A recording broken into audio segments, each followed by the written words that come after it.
How to upgrade your old WADs to the latest one in 5 steps. Step 1. Download the WAD you need from wads.gabubu.xyz website.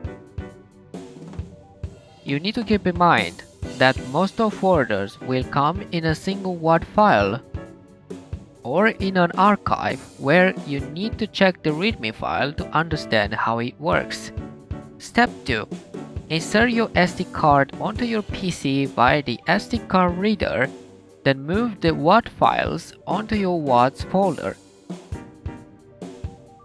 Once you're done, eject the SD card and insert it onto your Wii system. If you only have a Wii U or you have both Wii and Wii U, the rest of this guide will be the same. Step 3.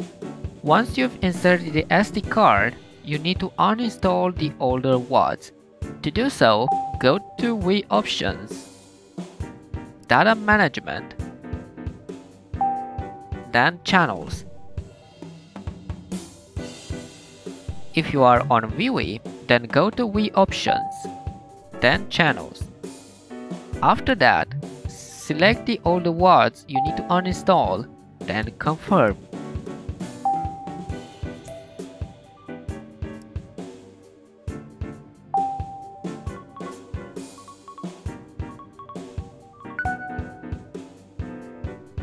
Step 4.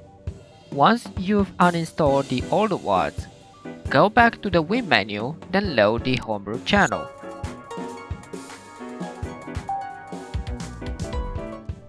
After that, load your preferably WAD manager.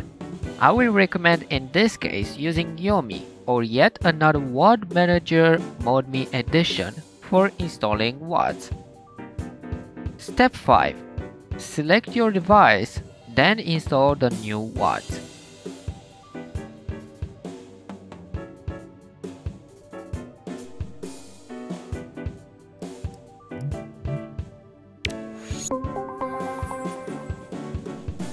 That's pretty much it.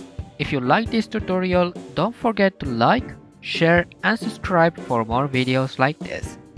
I was Gabubu and I'll see you next time. See ya!